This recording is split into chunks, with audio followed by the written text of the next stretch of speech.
بسم اللہ الرحمن الرحیم۔ تم پرندوں سے دل بہلایا کرو۔ سپاہ گیری اس آدمی کے لیے خطرناک کھیل ہے جو عورت اور شراب کا دل دادا ہو۔ یہ الفاظ اپریل 1175 میں صلاح الدین ایوبی نے اپنے چچازاد بھائی خلیفہ الصالح کے ایک امیر سیف الدین کو لکھے تھے۔ ان دونوں نے صلیبیوں کو در پردہ مدد اور ہیرے جواہرات کا لالچ دیا اور صلاح الدین ایوبی کو شکست دینے کی سازش کی تھی۔ صلیبی یہی چاہتے تھے۔ انہوں نے حملہ کیا۔ الصالح اور سیف الدین نے ان کی مدد کی۔ صلاح الدین ایوبی نے ان سب کو شکست دی۔ امیر سیف الدین اپنا مال و متاع چھوڑ کر بھاگا۔ اس کی ذاتی خیمہ گاہ سے رنگ برنگے پرندے، حسین اور جوان رقاصائیں اور گانے والیاں، ساز اور سازندے اور شراب کے مٹکے برآمد ہوئے۔ صلاح الدین ایوبی نے ان سب کو شکست دی۔ امیر سیف الدین اپنا مال و متاع چھوڑ کر بھاگا۔ اس کی ذاتی خیمہ گاہ سے رنگ برنگے پرندے، حسین اور جوان رقاصائیں اور گانے والیاں، ساز اور سازندے اور شراب کے مٹکے برآمد ہوئے۔ صلاح الدین ایوبی نے پرندوں کو، ناچنے گانے والیوں اور ان کے سازندوں کو رہا کر دیا اور امیر سیف الدین کو اس مضمون کا خط لکھا: تم دونوں نے کفار کی پشت پناہی کر کے ان کے ہاتھوں میرا نام و نشان مٹانے کی ناپاک کوشش کی، مگر یہ نہ سوچا کہ تمہاری یہ سازش عالم اسلام کا بھی نام و نشان مٹا سکتی ہے۔ تم اگر مجھ سے حسد کرتے تھے تو مجھے قتل کر دیا ہوتا۔ تم مجھ پر 2 قاتلانہ حملے کرا چکے ہو، دونوں ناکام رہے۔ اب ایک اور کوشش کر دیکھو، ہو سکتا ہے کہ کامیاب ہو جاؤ۔ اگر تم مجھے یہ یقین دلا دو کہ میرا سر میرے تن سے جدا ہو جائے تو اسلام اور زیادہ سربلند ہوگا، تو رب کعبے کی قسم میں تمہاری تلوار سے اپنا سر کٹاؤں گا اور تمہارے قدموں میں رکھ دینے کی وصیت کروں گا۔ میں تمہیں صرف یہ بتا دینا چاہتا ہوں کہ کوئی غیر مسلم مسلمان کا دوست نہیں ہو سکتا۔ تاریخ تمہارے سامنے ہے، اپنا ماضی دیکھو۔ شاہ فرینک ریمانڈ جیسے اسلام دشمن صلیبی تمہارے دوست صرف اس لیے بنے کہ تم نے انہیں مسلمانوں کے خلاف میدان میں اترنے کی شے اور مدد دی تھی۔ اگر وہ کامیاب ہو جاتے تو ان کا اگلا شکار تم ہوتے، اور اس کے بعد ان کا یہ خواب بھی پورا ہو جاتا کہ اسلام صف ہستی سے مٹ جائے۔ تم جنگجو قوم کے فرد ہو۔ فن سپاہ گیری تمہارا قومی پیشہ ہے۔ ہر مسلمان اللہ کا سپاہی ہے، مگر ایمان اور کردار بنیادی شرط ہے۔ تم پرندوں سے ہی دل بہلا لیا کرو۔ سپاہ گیری اس آدمی کے لیے خطرناک کھیل ہے جو عورت اور شراب کا دل دادا ہو۔ میں تم سے درخواست کرتا ہوں، میرے ساتھ تعاون کرو اور میرے ساتھ جہاد میں شریک ہو جاؤ۔ اگر یہ نہ کر سکو تو میری مخالفت سے باز آ جاؤ۔ میں تمہیں کوئی سزا نہیں دوں گا۔ اللہ تمہارے گناہ معاف کرے، آمین۔ ایک یورپی مورخ لین پون لکھتا ہے: صلاح الدین ایوبی کے ہاتھ جو مال غنیمت لگا اس کا کوئی حساب نہ تھا۔ جنگی قیدی بھی بے انداز تھے۔ صلاح الدین ایوبی نے تمام تر مال غنیمت 3 حصوں میں تقسیم کیا۔ ایک حصہ جنگی قیدیوں میں تقسیم کر کے انہیں رہا کر دیا، دوسرا حصہ اپنی سپاہ اور غریبوں میں تقسیم کیا، اور تیسرا حصہ مدرسے نظام الملک کو دے دیا۔ اس نے اسی مدرسے سے تعلیم حاصل کی تھی۔ نہ خود کچھ رکھا، نہ اپنے کسی جنرل کو کچھ دیا۔ اس کا نتیجہ یہ ہوا کہ جنگی قیدی، جن میں بہت سے مسلمان تھے اور باقی غیر مسلم، رہا ہو کر صلاح الدین ایوبی کے کیمپ میں جمع ہو گئے اور اس کی اطاعت قبول کر کے اپنی خدمات ان کی فوج کے لیے پیش کر دیں۔ ایوبی کی کشادہ ظرفی اور عظمت دور دور تک مشہور ہو گئی۔ اس سے پہلے حسن بن صباح کے پراسرار فرقے فدائی، جنہیں یورپی مورخوں نے قاتلوں کا گروہ لکھا ہے، صلاح الدین ایوبی پر دوبارہ قاتلانہ حملے کر چکے تھے، لیکن خدائے ذوالجلال کو اپنے اس عظیم مرد مجاہد سے بہت کام لینا تھا۔ دونوں بار ایک معجزہ ہوا کہ اسلام کا یہ محافظ بال بال بچ گیا۔ اس پر تیسرا قاتلانہ حملہ اس وقت ہوا جب وہ اپنے مسلمان بھائیوں اور صلیبیوں کی سازش کی چٹان کو شمشیر سے ریزہ ریزہ کر چکا تھا۔ امیر سیف الدین میدان سے بھاگ گیا تھا، مگر وہ صلاح الدین ایوبی کے خلاف حسد اور کینے سے باز نہ آیا۔ اس نے حسن بن صباح کے قاتل فرقے کی مدد حاصل کر لی۔ یہ فرقہ ایک مدت سے اسلام کی آستین میں سانپ کی طرح پل رہا تھا۔ اس کا تفصیلی تعارف بہت ہی طویل ہے۔ مختصر یہ کہ جس طرح زمین سورج سے الگ ہو کر گناہوں کا گہوارہ بن گئی ہے، اسی طرح حسن بن صباح نام کے ایک آدمی نے اسلام سے الگ ہو کر نبیوں اور پیغمبروں والی عظمت حاصل کرنے کا منصوبہ بنایا۔ وہ اپنے آپ کو مسلمان ہی کہلاتا رہا اور ایسا گروہ بنا لیا جو طلسماتی طریقوں سے لوگوں کو اپنا پیروکار بناتا تھا۔ اس مقصد کے لیے اس گروہ نے نہایت حسین لڑکیاں، نشہ آور جڑی بوٹیاں، ہیپنوٹزم اور چرب زبانی جیسے طریقے اختیار کیے۔ بہشت بنائی جس میں جا کر پتھر بھی موم ہو جاتے تھے۔ اپنے مخالفین کو ختم کرنے کے لیے قاتلوں کا ایک گروہ تیار کیا۔ قتل کے طریقے خفیہ اور پراسرار ہوتے تھے۔ اس فرقے کے افراد اس قدر چالاک، ذہین اور نڈر تھے کہ بھیس اور زبان بدل کر بڑے بڑے جنرلوں کے باڈی گارڈ تک بن جاتے تھے، اور جب کوئی پراسرار طریقے سے قتل ہو جاتا تھا تو قاتلوں کا سراغ ہی نہیں ملتا تھا۔ کچھ عرصے بعد یہ فرقہ قاتلوں کا گروہ کے نام سے مشہور ہو گیا۔ یہ لوگ سیاسی قتل کے ماہر تھے۔ زہر بھی استعمال کرتے تھے جو حسین لڑکیوں کے ہاتھوں شراب میں دیا جاتا تھا۔ بہت مدت تک یہ فرقہ اسی مقصد کے لیے استعمال ہوتا رہا۔ اس کے پیروکار فدائی کہلاتے تھے۔ صلاح الدین ایوبی کو نہ حسین لڑکیوں سے دھوکہ دیا جا سکتا تھا نہ شراب سے۔ وہ ان دونوں سے نفرت کرتا تھا۔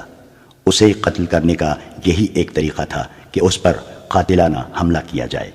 اس کے محافظوں کی موجودگی میں اس پر حملہ نہ کیا جا سکتا تھا۔ 2 حملے ناکام ہو چکے تھے۔ اب جبکہ صلاح الدین ایوبی کو یہ توقع تھی کہ اس کا چچا زاد بھائی الصالح اور امیر سیف الدین شکست کھا کر توبہ کر چکے ہوں گے، انہوں نے انتقام کی ایک اور زیر زمین کوشش کی۔ صلاح الدین ایوبی نے اس فتح کا جشن منانے کی بجائے حملے جاری رکھے اور 3 قصبوں کو قبضے میں لے لیا۔ ان میں غزہ کا مشہور قصبہ بھی تھا۔ اسی قصبے کے گرد و نواح میں ایک روز صلاح الدین ایوبی امیر جاوا الاسدی کے خیمے میں دوپہر کے وقت غنودگی کے عالم میں سستا رہا تھا۔ اس نے اپنی وہ پگڑی نہیں اتاری تھی جو میدان جنگ میں اس کے سر کو صحرا کے سورج اور دشمن کی تلوار سے محفوظ رکھتی تھی۔ خیمے کے باہر اس کے محافظوں کا دستہ موجود اور چوکس تھا۔ باڈی گارڈز کے اس دستے کا کمانڈر ذرا سی دیر کے لیے وہاں سے چلا گیا۔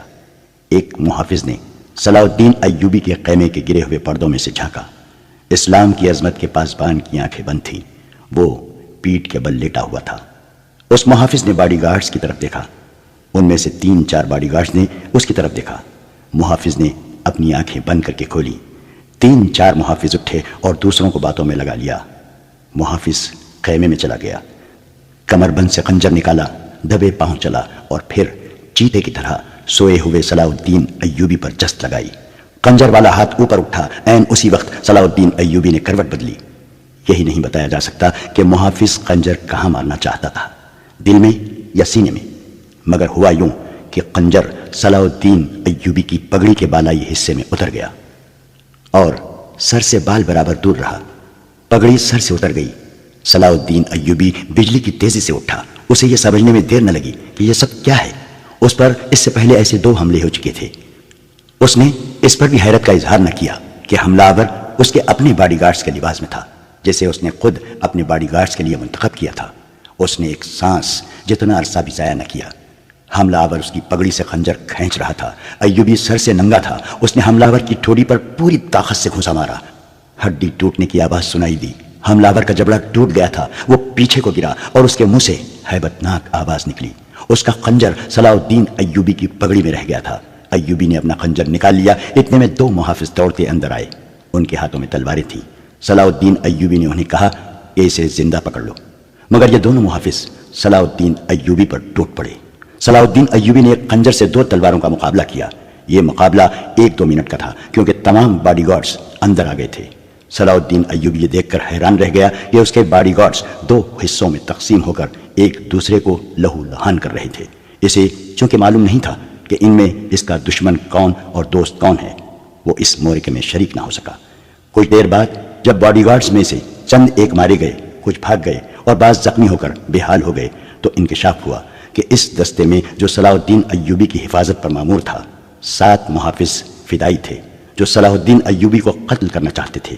انہوں نے اس کام کے لیے صرف ایک فدائی خیمے میں بھیجا تھا۔ اندر صورتحال بدل گئی، چنانچہ باقی بھی اندر چلے گئے، اصل محافظ بھی اندر گئے۔ وہ صورتحال سمجھ گئے اور صلاح الدین ایوبی بچ گیا۔ اس نے اپنے پہلے حملہ آور کی شہرک پر تلوار کی نوک رکھ کر پوچھا کہ وہ کون ہے اور اسے کس نے بھیجا ہے۔ سچ بولنے کے بدلے صلاح الدین ایوبی نے اسے جاں بخشی کا وعدہ دیا۔ اس نے بتا دیا کہ وہ فدائی ہے اور اسے کیمشتکن، جسے بعض مورخوں نے گمشتگین لکھا ہے، نے اس کام کے لیے بھیجا تھا۔ کیمشتکن الصالح کے قلعے کا گورنر تھا۔ اصل کہانی سنانے سے پہلے یہ ضروری معلوم ہوتا ہے کہ ان واقعات سے پہلے کے دور کو دیکھا جائے۔ صلاح الدین ایوبی کے نام، اس کی عظمت اور تاریخ اسلام میں اس کے مقام اور کارناموں سے کون واقف نہیں ہے؟ ملت اسلامیہ تو اسے بھول ہی نہیں سکتی، مسیحی دنیا بھی اسے ہمیشہ یاد رکھے گی۔ لہٰذا یہ ضروری معلوم نہیں ہوتا کہ صلاح الدین ایوبی کا شجرہ نسب تفصیل سے بیان کیا جائے۔ ہم جو کہانی سنانے لگے ہیں وہ اس نوعیت کی ہے جس کی وسعت کے لیے تاریخ کا دامن تنگ ہوتا ہے۔ یہ تفصیلات واقعہ نگاروں اور قلمکاروں کی ریکارڈ کی ہوئی ہوتی ہیں، کچھ سینہ بسینہ اگلی نسلوں تک پہنچتی ہیں۔ تاریخ کے دامن میں صلاح الدین ایوبی کے صرف کارنامے محفوظ کیے گئے ہیں۔ ان سازشوں کا ذکر بہت کم آیا ہے جو اپنوں نے اس کے خلاف کی، اور اس کی بڑھتی ہوئی شہرت اور عظمت کو داغدار کرنے کے لیے اسے ایسی لڑکیوں کے جال میں پھانسنے کی بار بار کوشش کی گئی جن کے حسن میں طلسماتی اثر تھا۔ تاریخ اسلام کا یہ حقیقی ڈرامہ 23 مارچ 1169 کے روز سے شروع ہوتا ہے، جب صلاح الدین ایوبی کو مصر کا وائسرائے اور فوج کا کمانڈر ان چیف بنایا گیا۔ اسے اتنا بڑا رتبہ ایک تو اس لیے دیا گیا کہ وہ حکمران خاندان کا نونہال تھا، اور دوسرے اس لیے کہ اوائل عمر میں ہی وہ فن حرب و ضرب کا ماہر ہو گیا تھا۔ سپاہ گیری ورثے میں پائی تھی۔ اس کے ذہن میں حکمرانی کے معنی بادشاہی نہیں، اسلام کی پاسبانی اور قوم کی عظمت اور فلاح و بہبود تھی۔ اس کا جب شعور بیدار ہوا تو پہلی خلیش یہ محسوس کی کہ مسلمان حکمرانوں میں نہ صرف یہ کہ اتحاد نہیں، بلکہ وہ ایک دوسرے کی مدد سے بھی گریز کرتے تھے۔ وہ عیاش ہو گئے تھے۔ شراب اور عورت نے جہاں ان کی زندگی رنگین بنا رکھی تھی، وہاں عالم اسلام اور خدا کے اس عظیم مذہب کا مستقبل تاریک ہو گیا تھا۔ ان امیروں، ان کے وزیروں اور مشیروں کے حرم غیر مسلم لڑکیوں سے بھرے ہوئے تھے۔ زیادہ تر لڑکیاں یہودی اور عیسائی تھیں جنہیں خاص تربیت دے کر ان حرموں میں داخل کیا گیا تھا۔ غیر معمولی حسن اور اداکاری میں کمال رکھنے والی یہ لڑکیاں مسلمان حکمرانوں اور سربراہوں کے کردار اور قومی جذبے کو دیمک کی طرح کھا رہی تھیں۔ اس کا نتیجہ یہ تھا کہ صلیبی، جن میں فرینک یعنی فرنگی خاص طور پر قابل ذکر ہیں، مسلمانوں کی سلطنتوں کے ٹکڑے ہڑپ کرتے چلے جا رہے تھے، اور بعض مسلم حکمران شاہ فرینک کو سالانہ ٹیکس یا جزیہ ادا کر رہے تھے، جس کی حیثیت غنڈہ ٹیکس کی سی تھی۔ صلیبی اپنی جنگی قوت کے رعب سے اور چھوٹے موٹے حملوں سے حکمرانوں کو ڈراتے رہتے، کچھ علاقے پر قبضہ کر لیتے، تاوان اور ٹیکس وصول کرتے تھے۔ ان کا یہ مقصد تھا کہ آہستہ آہستہ دنیا اسلام کو ہڑپ کر لیا جائے۔ مسلمان حکمران اپنی رعایا کا خون چوس کر ٹیکس دیتے رہتے تھے۔ ان کا مقصد یہ تھا کہ انہیں عیش و عشرت میں پریشان نہ کیا جائے۔ فرقہ پرستی کے بیج بھی بو دیے گئے تھے۔ ان میں سب سے زیادہ خطرناک فرقہ حسن بن صباح کا تھا، جو صلاح الدین ایوبی کی جوانی سے 1 صدی پہلے مورز وجود میں آیا تھا۔ یہ مفاد پرستوں کا فرقہ تھا، بے حد خطرناک اور پراسرار۔ یہ لوگ اپنے آپ کو فدائی کہلاتے تھے، جو بعد میں حشیشین کے نام سے مشہور ہوئے، کیونکہ وہ حشیش نام کی ایک نشہ آور شے سے دوسروں کو اپنے جال میں پھانستے تھے۔ صلاح الدین ایوبی نے مدرسہ نظام الملک میں تعلیم حاصل کی۔ یاد رہے کہ نظام الملک دنیائے اسلام کی ایک سلطنت کے وزیر تھے۔ یہ مدرسہ انہوں نے قائم کیا تھا جس میں اسلامی تعلیم دی جاتی اور بچوں کو اسلامی نظریات اور تاریخ سے بہرور کیا جاتا۔ ایک مورخ ابن الاطہر کے مطابق نظام الملک حسن بن صباح کے فدائیوں کا پہلا شکار ہوئے تھے، کیونکہ وہ رومیوں کی توسیع پسندی کی راہ میں چٹان بنے ہوئے تھے۔ رومیوں نے 1091 میں انہیں فدائیوں کے ہاتھوں قتل کروایا اور ان کا مدرسہ قائم رہا۔ صلاح الدین ایوبی نے وہیں تعلیم حاصل کی۔ اسی عمر میں اس نے سپاہ گیری کی تربیت اپنے بزرگوں سے لی۔ نور الدین زنگی نے اسے جنگی چالیں سکھائیں، ملک کے انتظامات کے سبق دیے اور ڈپلومیسی میں مہارت دی۔ اس تعلیم و تربیت نے اس کے اندر وہ جذبہ پیدا کر دیا جس نے آگے چل کر اسے صلیبیوں کے لیے بجلی بنا دیا۔ اوائل جوانی میں ہی اس نے وہ ذہانت اور اہلیت حاصل کر لی تھی جو ایک سالار اعظم کے لیے ضروری ہوتی ہے۔ صلاح الدین ایوبی نے فن حرب و ضرب میں جاسوسی یعنی انٹیلیجنس، کمانڈو اور گوریلا آپریشن کو خصوصی اہمیت دی۔ اس نے دیکھ لیا تھا کہ صلیبی جاسوسی کے میدان میں آگے نکل گئے ہیں اور وہ مسلمانوں کے نظریات پر نہایت کارگر حملے کر رہے ہیں۔ صلاح الدین ایوبی نظریات کے محاذ پر لڑنا چاہتا تھا جس میں تلوار استعمال نہیں ہوتی۔ اس کہانی میں آگے چل کر آپ دیکھیں گے کہ اس کی تلوار کا وار تو گہرا ہوتا ہی تھا، اس کی محبت کا وار اس سے کہیں زیادہ وار کرتا تھا۔ اس کے لیے تحمل اور بردباری کی ضرورت ہوتی ہے جو اس نے اوائل عمر میں ہی اپنے آپ میں پیدا کر لی تھی۔ اسے جب مصر کا وائسرائے اور کمانڈر ان چیف بنا کر مصر بھیجا گیا تو ان سینئر افسروں نے ہنگامہ برپا کر دیا جو اس عہدے کی آس لگائے بیٹھے تھے۔ ان کی نگاہ میں صلاح الدین ایوبی ابھی طفل مکتب تھا، مگر اس طفل مکتب نے جب ان کا سامنا کیا، اس کی باتیں سنی تو ان کا احتجاج سخت پڑ گیا۔ مورخ لین پول کے مطابق صلاح الدین ایوبی ڈسپلن کا بڑا ہی سخت ثابت ہوا۔ اس نے تفریح، عیاشی اور آرام کو اپنے لیے اور اپنی فوج کے لیے حرام قرار دے دیا۔ اس نے اپنی دماغی اور جسمانی قوتوں کو صرف اس مقصد پر مرکوز کر دیا کہ سلطنت اسلامیہ کو مستحکم کرنا ہے اور صلیبیوں کو اس سرزمین سے نکالنا ہے۔ فلسطین پر وہ ہر قیمت پر قبضہ کرنا چاہتا تھا۔ اس نے یہی مقاصد اپنی فوج کو دیے۔ مصر کا وائسرائے بن کر اس نے کہا، خدا نے مجھے مصر کی سرزمین دی ہے، اس کی ذات باری مجھے فلسطین بھی ضرور عطا کرے گی۔ مگر مصر پہنچ کر اس پر انکشاف ہوا کہ اس کا مقابلہ صرف صلیبیوں سے نہیں بلکہ اپنے مسلمان بھائیوں نے اس کی راہ میں بڑے بڑے حسین جال بچھا رکھے ہیں جو صلیبیوں کے عزائم اور جنگی قوت سے زیادہ خطرناک ہیں۔ مصر میں صلاح الدین ایوبی کا استقبال جن زعما نے کیا، ان میں ناجی نام کا ایک سالار خصوصی اہمیت کا حامل تھا۔ ایوبی نے سب کو سر سے پاؤں تک دیکھا۔ اس کے ہونٹوں پر مسکراہٹ اور زبان پر پیار و محبت کی چاشنی تھی۔ بعض پرانے افسروں نے اسے ایسی نگاہوں سے دیکھا جن میں طنز تھی اور تمسخر بھی تھا۔ وہ صلاح الدین ایوبی کے صرف نام سے واقف تھے یا اس کے متعلق یہ جانتے تھے کہ وہ حکمران خاندان کا فرد اور اپنے چچا کا جانشین ہے۔ وہ یہ بھی جانتے تھے کہ نور الدین زنگی کے ساتھ اس کا کیا رشتہ ہے۔ ان کی نگاہوں میں صلاح الدین ایوبی کی اہمیت بس اس کے خاندان کی بدولت تھی یا اس وجہ سے انہوں نے اسے اہمیت دی کہ وہ مصر کا فوجی وائسرائے بن کر آیا تھا۔ اس کے سوا انہوں نے صلاح الدین ایوبی کو کوئی وقت نہ دی۔ ایک بوڑھے افسر نے اپنے ساتھ کھڑے افسر کے کان میں کہا، بچہ ہے، اسے ہم پالیں گے۔ مورخ اور اس وقت کے واقعہ نگار یہ نہیں بتا سکتے کہ صلاح الدین ایوبی نے ان لوگوں کی نظریں بھانپ لی تھیں یا نہیں۔ وہ استقبال کرنے والے اس ہجوم میں بچہ لگ رہا تھا۔ البتہ جب وہ ناجی کے سامنے مسافرے کے لیے رکا تو ایوبی کے چہرے پر تبدیلی سی آ گئی تھی۔ وہ ناجی سے ہاتھ ملانا چاہتا تھا لیکن ناجی جو اس کے باپ کی عمر کا تھا سب سے پہلے درباری خوشامدیوں کی طرح جھکا، پھر ایوبی سے بغل گیر ہو گیا۔ اس نے ایوبی کی پیشانی چوم کر کہا، میرے خون کا آخری قطرہ بھی تمہاری جان کی حفاظت کے لیے بنے گا۔ تم میرے پاس زنگی اور شرکو کی امانت ہو۔ میری جان عظمت اسلام سے زیادہ قیمتی نہیں۔ صلاح الدین ایوبی نے ناجی کا ہاتھ چوم کر کہا، محترم، اپنے خون کا ایک ایک قطرہ سنبھال کر رکھیے، صلیبی سیاہ گھٹاؤں کے مانند چھا رہے ہیں۔ ناجی جواب میں صرف مسکرایا جیسے صلاح الدین ایوبی نے کوئی لطیفہ سنایا ہو۔ صلاح الدین ایوبی اس تجربے کار سالار کی مسکراہٹ کو غالباً نہیں سمجھ سکا۔ ناجی فاطمی خلافت کا پروردہ سالار تھا۔ وہ مصر میں باڈی گارڈز کا کمانڈر تھا جس کی نفری 50,000 تھی اور ساری کی ساری نفری سوڈانی تھی۔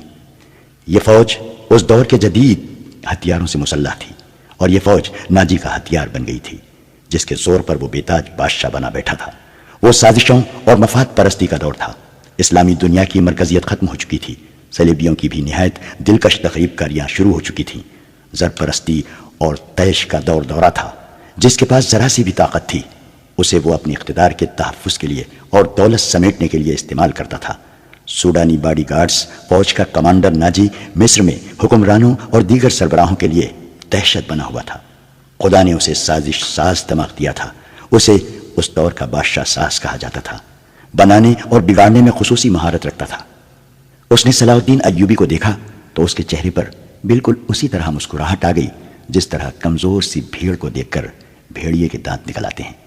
ایوبی اس زہرخند کو نہ سمجھ سکا۔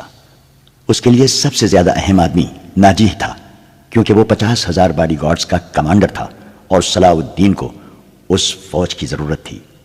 صلاح الدین ایوبی سے کہا گیا کہ حضور بڑی لمبی مسافت سے تشریف لائے ہیں، پہلے آرام کر لیں۔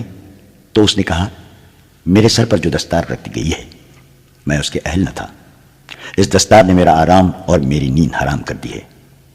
کیا آپ حضرات مجھے اس چھت کے نیچے نہیں لے چلیں گے جہاں میرے فرائض میرا انتظار کر رہے ہیں؟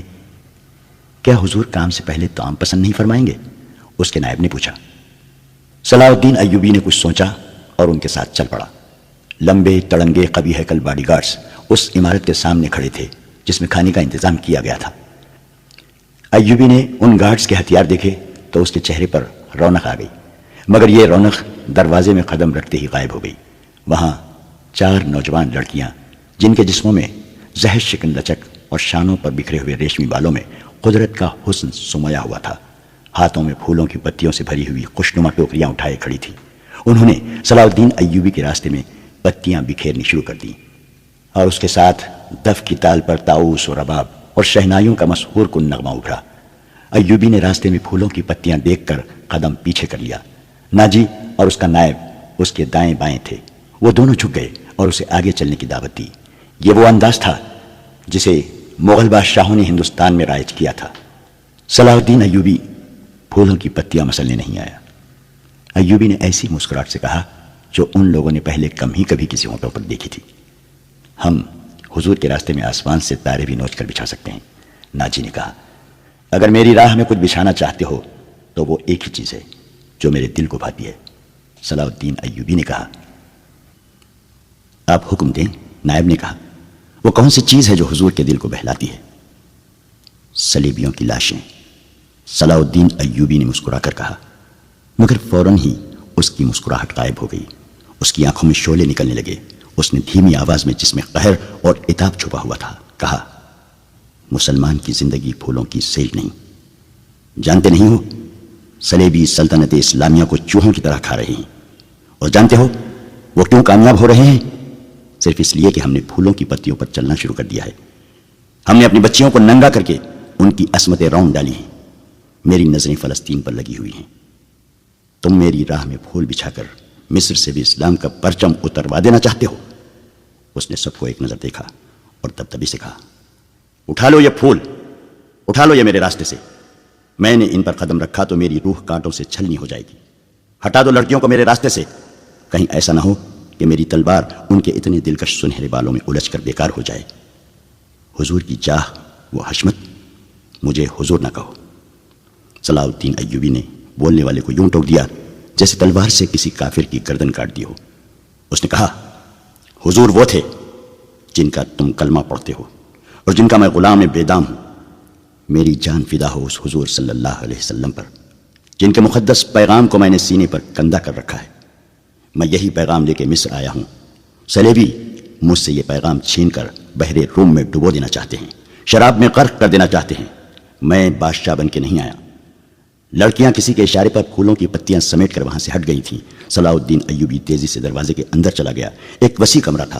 اس میں ایک لمبی میز رکھی تھی جس پر رنگ برنگے پھول بکھرے ہوئے تھے اور ان کے درمیان روسٹ کیے ہوئے بکروں کے بڑے بڑے ٹکڑے، سالم مرغ اور جانے کیسے کیسے کھانے سجے ہوئے تھے.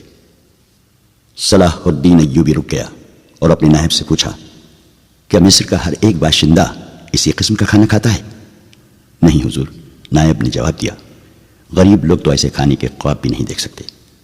تم سب کس قوم کے فرد ہو؟ صلاح الدین ایوبی نے پوچھا. کیا ان لوگوں کی قوم الگ ہے جو ایسے کھانوں کے خواب بھی نہیں دیکھ سکتے؟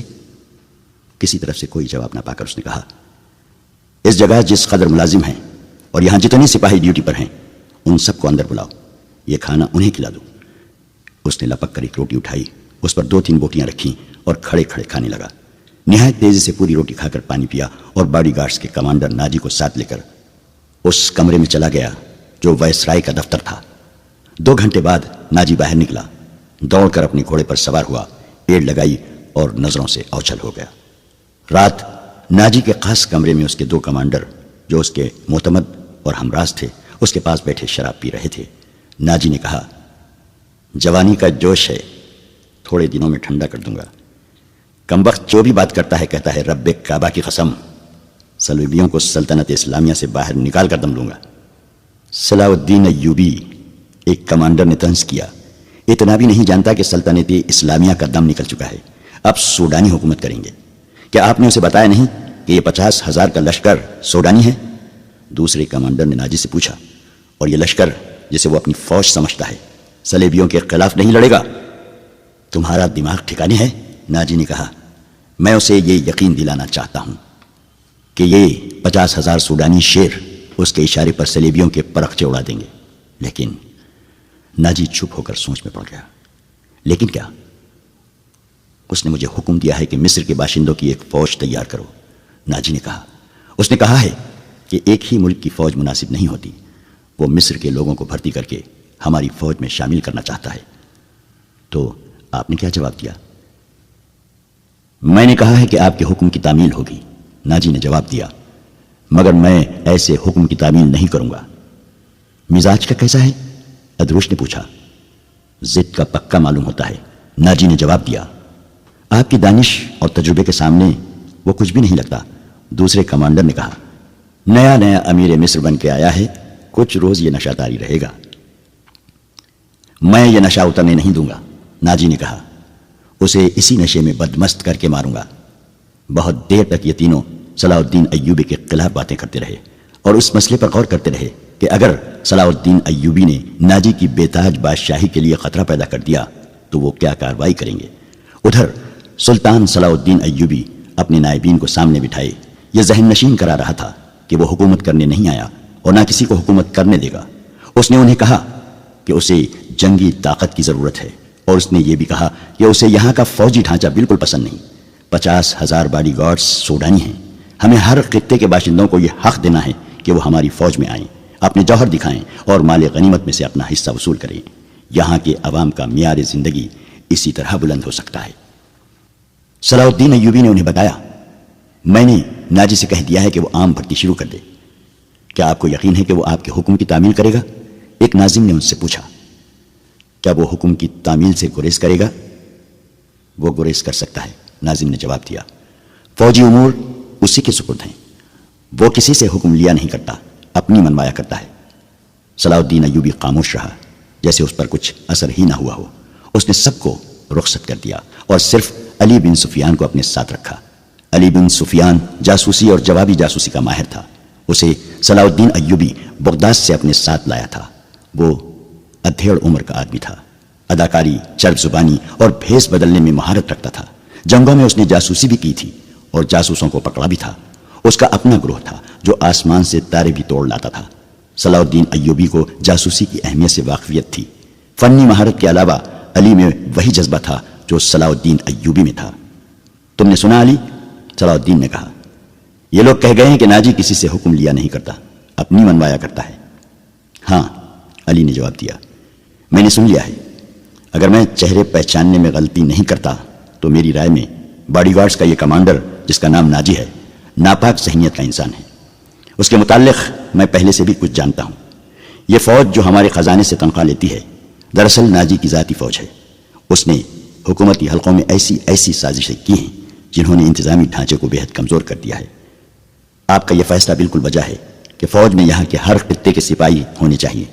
میں آپ کو تفصیلی معلومات فراہم کروں گا۔ مجھے شک ہے کہ سوڈانی فوج ناجی کی وفادار ہے، ہماری نہیں۔ آپ کو اس فوج کی تربیت اور تنظیم بدلنی پڑے گی یا ناجی کو سبکدوش کرنا پڑے گا۔ میں اپنی صفوں میں ہی اپنے دشمن پیدا نہیں کرنا چاہتا، صلاح الدین ایوبی نے کہا۔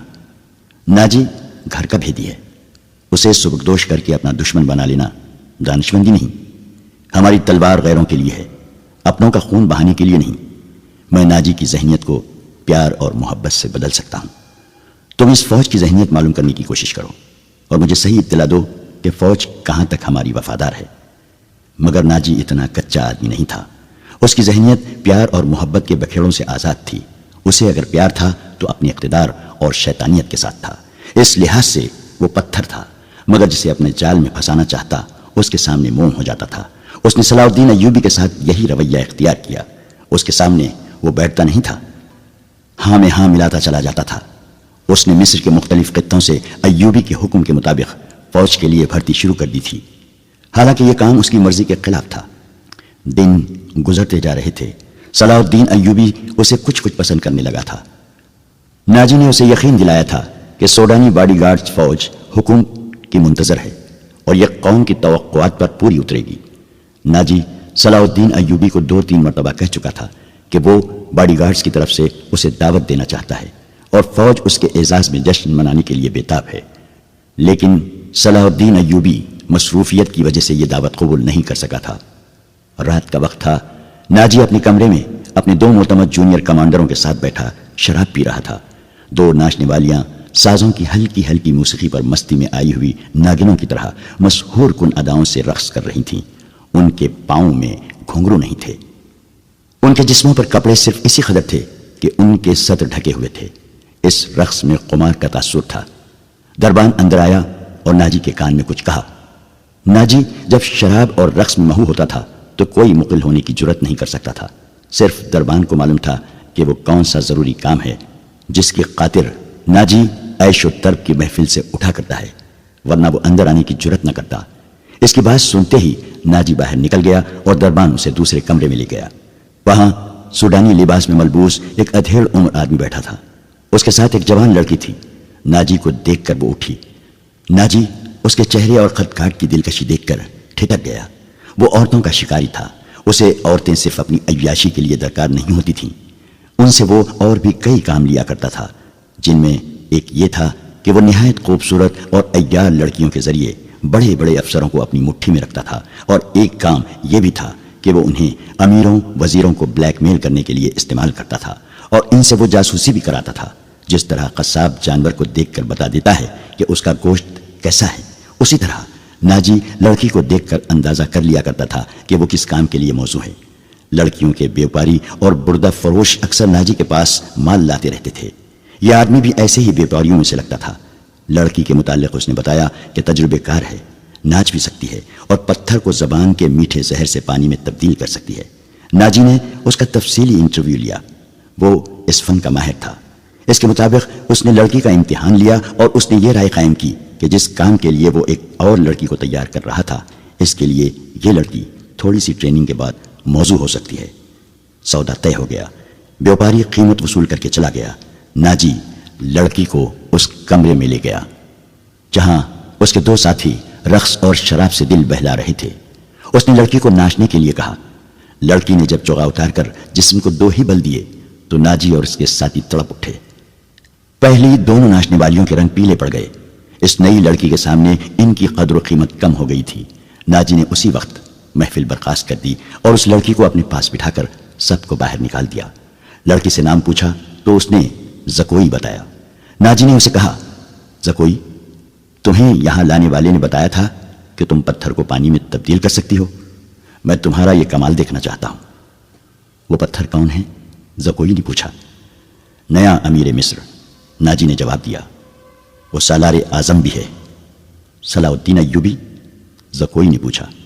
ہاں، صلاح الدین ایوبی، ناجی نے کہا۔ اگر تم اسے پانی میں تبدیل کر دو تو اس کے وزن جتنا سونا تمہارے قدموں میں رکھ دوں گا۔ وہ شراب تو پیتا ہوگا؟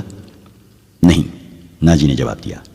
شراب، عورت، ناچ گانے اور تفریح سے وہ اتنی ہی نفرت کرتا ہے جتنی ہر مسلمان خنزیر سے کرتا ہے۔ میں نے سنا تھا کہ آپ کے پاس لڑکیوں کا ایسا طلسم ہے جو نیل کی روانی کو روک لیتا ہے۔ زکوئی نے کہا۔ کیا وہ طلسم بیکار ہو گیا ہے؟ میں نے ابھی آزمایا نہیں، ناجی نے کہا۔ یہ کام تم کر سکتی ہو۔ میں صلاح الدین ایوبی کی عادتوں کے متعلق تمہیں بہت کچھ بتاؤں گا۔ کیا آپ اسے زہر دینا چاہتے ہیں؟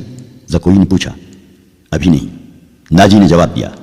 میری اس کے ساتھ کوئی دشمنی نہیں، میں صرف یہ چاہتا ہوں کہ وہ ایک بار کسی تم جیسی لڑکی کے جال میں پھنس جائے، پھر میں اسے اپنے پاس بٹھا کر شراب پلاؤں۔ اگر اسے قتل کرنا مقصود ہوتا تو میں یہ کام حشیش سے نہایت آسانی سے کرا سکتا تھا۔ یعنی آپ اس کے ساتھ دشمنی نہیں، دوستی کرنا چاہتے ہیں؟ زکوئی نے کہا۔ اتنا برجستہ جملہ سن کر ناجی چند لمحے لڑکی کو دیکھتا رہا۔ وہ اس کی توقع سے زیادہ ذہین تھی۔ ہاں زکوئی، ناجی نے اس کے ملائم بالوں پر ہاتھ پھیر کر کہا۔ میں اس کے ساتھ دوستی کرنا چاہتا ہوں، ایسی دوستی کہ وہ میرا ہم نوالا ہم پیالہ بن جائے۔ آگے میں جانتا ہوں کہ مجھے اس سے کیا کام لینا ہے، ناجی نے کہا اور ذرا سوچ کر بولا۔ لیکن میں تمہیں یہ بھی بتا دینا ضروری سمجھتا ہوں کہ ایک جادو صلاح الدین ایوبی کے ہاتھ میں بھی ہے۔ اگر تمہارے حسن اور ناز و انداز پر اس کا جادو چل گیا تو میں تمہیں زندہ نہیں رہنے دوں گا۔ اگر تم نے مجھے دھوکہ دیا تو تم ایک دن سے زیادہ زندہ نہیں رہ سکو گی۔ صلاح الدین ایوبی تمہیں موت سے بچا نہیں سکے گا، تمہاری زندگی اور موت میرے ہاتھ میں ہے، تم مجھے دھوکہ نہیں دے سکو گی، اسی لیے میں نے تمہارے ساتھ کھل کر باتیں کی ہیں، ورنہ میرے رتبے اور حیثیت کا آدمی ایک پیشہ ور لڑکی کے ساتھ پہلی ملاقات میں ہی ایسی باتیں کبھی نہ کرتا۔ یہ آپ کو آنے والا وقت ہی بتائے گا کہ کون کس کو دھوکہ دیتا ہے۔ زکوئی نے کہا، مجھے یہ بتائیے کہ صلاح الدین ایوبی تک میری رسائی کس طرح ہوگی؟ میں اسے ایک جشن میں بلا رہا ہوں، ناجی نے کہا، اسے رات اپنے ہاں رکھوں گا اور تمہیں اس کی خوابگاہ میں داخل کر دوں گا، میں نے تمہیں اسی مقصد کے لیے بلایا ہے، آگے میں سنبھال لوں گی۔ وہ رات گزر گئی اور پھر اور کئی راتیں گزر گئیں۔ صلاح الدین ایوبی انتظامی کاموں میں اور نئی فوج تیار کرنے میں اتنا مصروف رہا کہ ناجی کی دعوت قبول کرنے کا وقت نہ نکال سکا۔ علی بن سفیان نے اسے ناجی کے متعلق جو رپورٹ دی اس سے وہ پریشان ہو گیا۔ اس نے علی سے کہا، تو اس کا مطلب یہ ہے کہ یہ شخص صلیبیوں سے زیادہ خطرناک ہے، یہ ایک سانپ ہے جسے مصر کی امارت آستین میں پال رہی ہے۔ علی بن سفیان نے ناجی کی تقریب کاری کی تفصیل سنائی کہ اس نے کس طرح کس بڑے آدمی کو اپنے ہاتھ میں لیا اور انتظامیہ میں من مانی کرتا رہا۔ پھر کہا، اور جس سوڈانی سپاہ کا وہ سالار ہے وہ ہماری بجائے اس کی وفادار ہے، کیا آپ اس کا کوئی علاج سوچ سکتے ہیں؟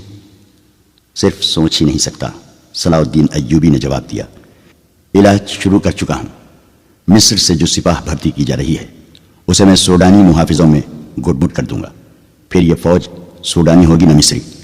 ناجی کی یہ طاقت بکھر کر ہماری فوج میں جذب ہو جائے گی، ناجی کو میں اس کے صحیح ٹھکانے پر لے آؤں گا، اور میں یہ بھی وثوق سے کہہ سکتا ہوں کہ اس نے صلیبیوں کے ساتھ جو گٹھ جوڑ کر رکھا ہے۔ علی بن سفیان نے کہا، آپ سلطنت اسلامیہ کو ایک مضبوط مرکز پر لا کر اسلام کو وسعت دینا چاہتے ہیں، مگر ناجی آپ کے خواب کو دیوانے کا خواب بنا رہا ہے، تم اس سلسلے میں کیا کر رہے ہو؟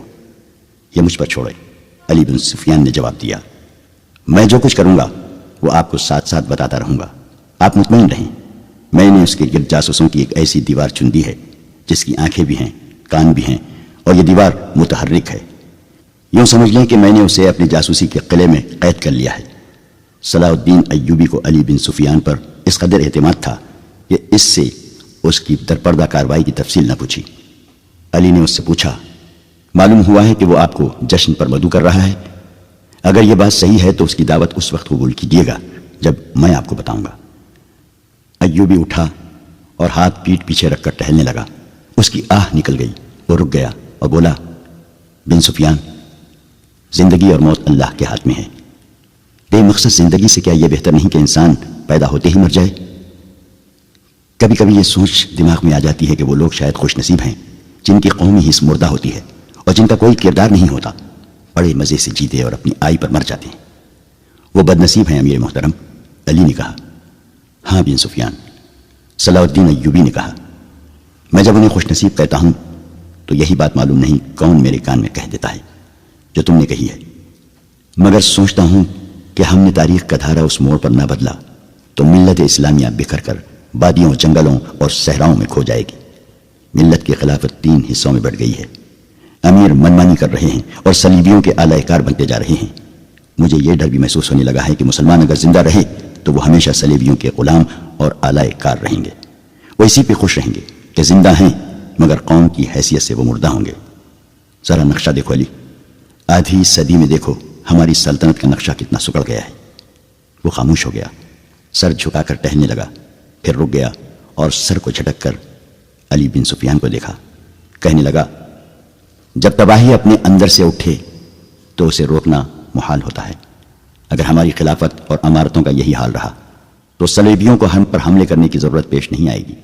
وہ آگ جس میں ہم اپنا ایمان، اپنا کردار اور اپنی قومیت جلا رہے ہیں، اس میں صلیبی آہستہ آہستہ تیل ڈالتے رہیں گے، ان کی سازشیں ہمیں آپس میں لڑاتی رہیں گی۔ میں شاید اپنا عزم پورا نہ کر سکوں، میں شاید صلیبیوں سے شکست دکھا جاؤں، لیکن میں قوم کے نام ایک وصیت چھوڑنا چاہتا ہوں، وہ یہ ہے کہ کسی غیر مسلم پر کبھی بھروسہ نہ کرنا، ان کے خلاف لڑنا ہے تو لڑ کر مر جانا، کسی غیر مسلم کے ساتھ کبھی سمجھوتا اور کوئی معاہدہ نہ کرنا۔ آپ کا لہجہ بتا رہا ہے جیسے آپ اپنے عزم سے مایوس ہو گئے ہیں، علی بن سفیان نے کہا۔ مایوس نہیں، صلاح الدین ایوبی نے کہا، جذباتی۔ علی، میرا ایک حکم متعلقہ شعبے تک پہنچا دو، بھرتی تیز کر دو اور کوشش کرو کہ فوج کے لیے زیادہ سے زیادہ ایسے آدمی رکھو جو جنگ کا تجربہ حاصل کر چکے ہوں۔ ہمارے پاس اتنی لمبی تربیت کا وقت نہیں ہے۔ بھرتی ہونے والوں کا مسلمان ہونا لازمی قرار دے دو، اور تم اپنے لیے ذہن نشین کر لو کہ ایسے جاسوسوں کا ایک دستہ تیار کرو جو دشمن کے علاقے میں جا کر جاسوسی بھی کریں اور شب کو بھی ماریں۔ یہ جابازوں کا دستہ ہوگا، انہیں خصوصی تربیت دو۔ ان میں یہ صفات پیدا کرو کہ اونٹ کی طرح زیادہ سے زیادہ عرصے پیاس برداشت کر سکیں، ان کی نظریں عقاب کی طرح تیز ہوں، ان میں صحرائی لومڑی کی مکاری ہو اور وہ دشمن پر چیتے کی طرح چھپٹنے کی مہارت، دلیری اور طاقت کے مالک ہو، ان میں شراب، حشیش وغیرہ کی عادت نہ ہو، اور عورت کے لیے وہ برف کی طرح یکر ہو۔ بھرتی تیز کرا دو دین سفیان، اور یاد رکھو میں ہجوم کا قائل نہیں، مجھے لڑنے والوں کی ضرورت ہے، خواہ تعداد تھوڑی ہو، ان میں قومی جذبہ ہو اور وہ میرے عزم کو سمجھتے ہوں، کسی کے دل میں یہ شبہ نہ ہو کہ اسے کیوں لڑایا جا رہا ہے۔ اگلے 10 دنوں میں ہزارہ تربیت یافتہ سپاہی امارت مصر کی فوج میں آ گئے۔ ان 10 دنوں میں ناجی نے زکوئی کو ٹریننگ دے دی کہ وہ صلاح الدین ایوبی کو کون کون سے طریقے سے اپنے حسن کے جال میں پھانس کر اس کی شخصیت اور اس کے کردار کو کمزور کر سکتی ہے۔ ناجی کے ہمراز دوستوں نے زکوئی کو دیکھا تو انہوں نے بلا خوف تردید کہا کہ اس لڑکی کو مصر کے فرعون دیکھ لیتے تو خدائی کے دعوے سے دستبردار ہو جاتے۔ ناجی کا جاسوسی کا اپنا نظام تھا، بہت تیز اور دلیر۔ وہ معلوم کر چکا تھا کہ علی بن سفیان صلاح الدین ایوبی کا خصوصی مشیر ہے اور عرب کا مانا ہوا سراغ رساں۔ اس نے علی کے پیچھے اپنے جاسوس چھوڑ دیے تھے اور اس نے علی کو قتل کرا دینے کا منصوبہ بھی بنا لیا تھا۔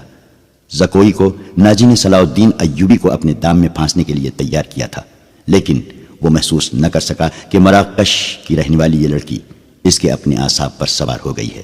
وہ صرف شکل و صورت کی ہی دلکش نہ تھی، بلکہ اس کی باتوں میں ایسا جادو تھا کہ ناجی اسے پاس بٹھا کر اس کے ساتھ باتیں ہی کرتا رہتا تھا۔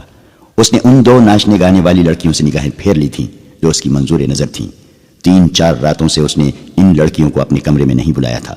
ناجی سونے کے انڈے دینے والی مرغی تھی جو ان کے قبضے سے نکل کر زکوئی کی آغوش میں انڈے دینے لگی تھی۔ انہوں نے زکوئی کو راستے سے ہٹانے کی ترکیبیں سوچنی شروع کر دی۔ وہ آخر اس نتیجے پر پہنچیں کہ اسے قتل کرا دیا جائے، مگر اسے قتل کرانا ممکن نظر نہیں آتا تھا کیونکہ ناجی نے اسے جو کمرہ دے رکھا تھا اس پر 2 محافظوں کا پہرا رہتا تھا۔ اس کے علاوہ یہ دونوں لڑکیاں اس مکان سے بلا اجازت باہر نہیں جا سکتی تھیں جو ناجی نے انہیں دے رکھا تھا۔ انہوں نے حرم کی خادمہ عورتوں میں سے ایک کو اعتماد میں لینا شروع کر دیا۔ وہ اس کے ہاتھوں زکوئی کو زہر دینا چاہتی تھی۔ علی بن سفیان نے صلاح الدین ایوبی کا محافظ دستہ بدل دیا۔ یہ سب امیر مصر وائسرائے کے پرانے باڈی گارڈ تھے۔ ان کی جگہ اس نے ان سپاہیوں میں سے باڈی گارڈز کا دستہ تیار کر دیا جو نئی بھرتی میں آئے تھے۔ یہ جانبازوں کا منتخب دستہ تھا جو سپاہ گیری میں بھی طاق تھا اور جذبے کے لحاظ سے بھی اس کا ہر سپاہی مرد حر تھا۔ ناجی کو یہ تبدیلی بالکل پسند نہیں تھی، لیکن اس نے صلاح الدین ایوبی کے سامنے اس تبدیلی کی بے حد تعریف کی اور اس کے ساتھ ہی درخواست کی کہ صلاح الدین ایوبی اس کی دعوت قبول کر لے۔ ایوبی نے اسے جواب دیا کہ وہ 1 آدھ دن میں اسے بتائے گا کہ وہ کب دعوت قبول کر سکے گا۔ اس کے جانے کے بعد صلاح الدین ایوبی نے علی بن سفیان سے مشورہ لیا کہ وہ دعوت پر کب جائے۔ علی نے اسے مشورہ دیا کہ اب وہ کسی بھی روز دعوت قبول کر لے۔ دوسرے ہی دن صلاح الدین ایوبی نے ناجی کو بتایا کہ وہ کسی بھی رات دعوت پر آ سکتا ہے۔ ناجی نے 3 روز بعد کی دعوت دی اور بتایا کہ یہ دعوت کم اور جشن زیادہ ہوگا، اور یہ جشن شہر سے دور صحرا میں مشعلوں کی روشنی میں منایا جائے گا۔ ناچ گانے کا انتظام ہوگا، باڈی گارڈز کے گھوڑ سوار اپنی کرتب دکھائیں گے، شمشیر زنی اور بغیر ہتھیاروں کی لڑائی کے مقابلے ہوں گے، اور صلاح الدین ایوبی کو رات وہیں قیام کرایا جائے گا۔ رہائش کے لیے خیمے نصب ہوں گے۔ صلاح الدین ایوبی پروگرام کی تفصیل سنتا رہا۔ اس نے ناچ گانے پر بھی اعتراض نہ کیا۔ ناجی نے ڈرتے جھجکتے کہا، فوج کے بیشتر سپاہی جو مسلمان نہیں یا جو بھی نیم مسلمان ہیں کبھی کبھی شراب پیتے ہیں۔ وہ شراب کے عادی نہیں، وہ اجازت چاہتے ہیں کہ جشن میں انہیں شراب پینے کی اجازت دی جائے۔ آپ ان کے کمانڈر ہیں۔ صلاح الدین ایوبی نے کہا، آپ چاہیں تو انہیں اجازت دے دیں، نہ دینا چاہیں تو میں آپ پر اپنا حکم نہیں چلاؤں گا۔ امیر مصر کا اقبال بلند ہو۔ ناجی نے غلاموں کی طرح کہا، میں کون ہوتا ہوں اس کام کی اجازت دینے والا جس کو آپ سخت ناپسند کرتے ہیں؟ انہیں اجازت دے دیں کہ جشن کی رات ہنگامہ آرائی اور بدکاری کے سوا سب کچھ کر سکتے ہیں۔ صلاح الدین ایوبی نے کہا، اگر شراب پی کر کسی نے ہلہ گلہ کیا تو اسے سخت سزا دی جائے گی۔ یہ خبر جب صلاح الدین ایوبی کے اسٹاف تک پہنچی کہ ناجی صلاح الدین ایوبی کے اعزاز میں جو جشن منعقد کر رہا ہے اس میں ناچ گانا ہوگا اور شراب بھی پی جائے گی، اور صلاح الدین ایوبی نے اس جشن کی دعوت ان خرافات کے باوجود قبول کر لی ہے، تو سب حیرت سے ایک دوسرے کا منہ دیکھنے لگے۔ کسی نے کہا کہ ناجی جھوٹ بولتا ہے، وہ دوسروں پر اپنا رعب ڈالنا چاہتا ہے، اور کسی نے یہ رائے دی کہ ناجی کا جادو صلاح الدین ایوبی پر بھی چل گیا ہے۔ یہ رائے ان سربراہوں کو پسند آئی جو ناجی کے ہم نوالا اور ہم پیالہ تھے۔ صلاح الدین ایوبی نے چارج لیتے ہی ان کے لیے عیش و عشرت، شراب نوشی اور بدکاری جرم قرار دے دی تھی۔ اس نے ایسا سخت ڈسپلن رائج کر دیا تھا کہ کسی کو بھی پہلے کی طرح فرائض سے کوتاہی کی جرت نہیں ہوتی تھی۔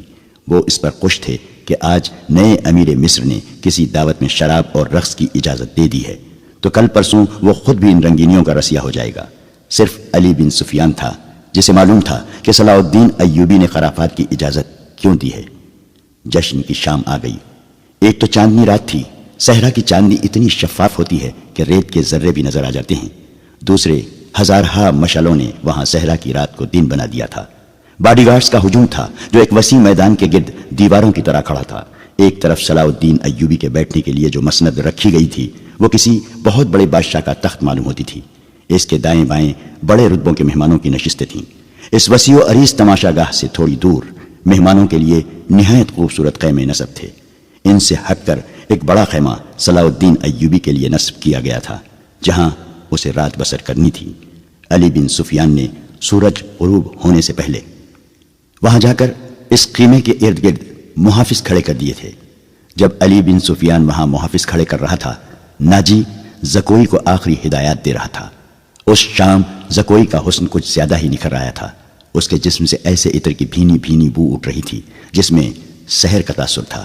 اس نے بال اوریاں کندھوں پر پھیلا دیے تھے۔ سفید کندھوں پر سیاہی مائل بھورے بال زاہدوں کی نظروں کو گرفتار کرتے تھے۔ اس کا لباس اس قدر باریک تھا کہ اس کے جسم کے تمام نشیب و فراز صاف نظر آتے تھے۔ اس کے ہونٹوں پر قدرتی تبسم ادھ کھلی کلی کی مانند تھا۔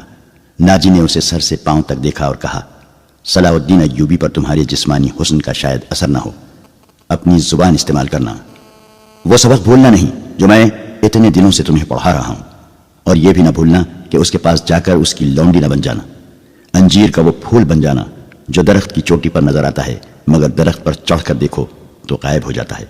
اسے اپنے قدموں میں بٹھا لینا، میں تمہیں یقین دلاتا ہوں کہ تم اس پتھر کو پانی میں تبدیل کر لو گی۔ اسی سرزمین میں کلیوپاترا نے سیزر جیسے مرداہن کو اپنے حسن و جوانی سے پگھلا کر مصر کی ریت میں بہا دیا تھا۔ کلیوپاترا تم سے زیادہ خوبصورت نہیں تھی۔ میں نے تمہیں جو سبق دیے ہیں وہ کلیوپاترا کی چالیں تھی۔ عورت کی یہ چالیں کبھی ناکام نہیں ہو سکتی۔ زکوئی مسکرا رہی تھی اور بڑے غور سے سن رہی تھی۔ مصر کی ریت نے ایک اور کلیوپاترا کو حسین ناگن کی طرح جنم دیا تھا۔ مصر کی تاریخ اپنے آپ کو دہرانے والی تھی۔ سورج غروب ہو گیا تو مشعلیں جل اٹھیں۔ صلاح الدین ایوبی گھوڑے پر سوار آ گیا۔ اس کی دائیں بائیں اور آگے اور پیچھے اس کے ان محافظوں کے گھوڑے تھے جو علی بن سفیان نے منتخب کیے تھے۔ اسی دستے میں سے اس نے 10 محافظ شام سے پہلے ہی یہاں لا کر صلاح الدین ایوبی کے خیمے کے گرد کھڑے کر دیے تھے۔ سازوں نے دف کی آفاس پر استقبالیہ دھن بجائی اور صحرا امیر مصر صلاح الدین ایوبی زندہ باد کے نعروں سے گونجنے لگا۔ ناجی نے آگے بڑھ کر استقبال کیا اور کہا، آپ کے جانثار عظمت اسلام کے پاسبان آپ کو بصر و چشم خوش آمدید کہتے ہیں۔ ان کی بے تابیاں اور بے قراریاں دیکھیے، آپ کے اشارے پر کٹ مریں گے، اور خوش آمد کے لیے اسے جتنے الفاظ یاد آئے اس نے کہہ ڈالے۔ جو ہی صلاح الدین ایوبی اپنی شاہانہ نشست پر بیٹھا، سر پر دوڑتے گھوڑوں کی ٹاپوں کی آوازیں سنائی دی۔ گھوڑے جب مشعلوں کی روشنی میں آئے تو سب نے دیکھا کہ 4 گھوڑے دائیں سے اور 4 بائیں سے دوڑے آ رہے تھے۔ ہر ایک پر ایک ایک سوار تھا۔ ان کے پاس ہتھیار نہیں تھے، وہ ایک دوسرے کے آمنے سامنے آ رہے تھے۔ صاف ظاہر تھا کہ وہ ٹکرا جائیں گے۔ کسی کو معلوم نہیں تھا کہ وہ کیا کریں گے۔ وہ ایک دوسرے کے قریب آئے تو دونوں فریقوں کے سوار رکابوں میں پاؤں جما کر کھڑے ہو گئے۔ پھر انہوں نے نگاہیں ایک ایک ہاتھ میں کر لی اور دوسرے بازو پھیلا دیے۔ دونوں اطراف کے گھوڑے بالکل آمنے سامنے آ گئے اور سواروں کی دونوں پارٹیاں ایک دوسری سے الجھ گئیں۔ سواروں نے ایک دوسرے کو پکڑنے اور گھوڑے سے گرانے کی کوشش کی۔ جب گھوڑے آگے نکل گئے تو 2 سوار جو گھوڑوں سے گر پڑے تھے ریت پر قلا بازیاں کھا رہے تھے۔ ایک طرف کے ایک سوار نے دوسری طرف کے ایک سوار کو ایک بازو میں جکڑ کر اسے گھوڑے سے اٹھا لیا تھا اور اسے اپنے گھوڑے پر ڈال کر لے جا رہا تھا۔ ہجوم نے اس قدر شور بپا کیا کہ اپنی آواز اپنے آپ کو بھی نہیں سنائی دیتی تھی۔ یہ سوار اندھیرے میں غائب ہوئے تو دونوں طرف سے 4 اور گھوڑے آئے اور اسی طرح مقابلہ ہوا۔ اس طرح 8 مقابلے ہوئے اور اس کے بعد شتر سوار آئے۔ پھر گھوڑ سواروں اور شتر سواروں نے سواری کے متعدد کرتب دکھائے۔ اس کے بعد تیغ زنی اور بغیر ہتھیاروں کی لڑائی کے مظاہرے ہوئے۔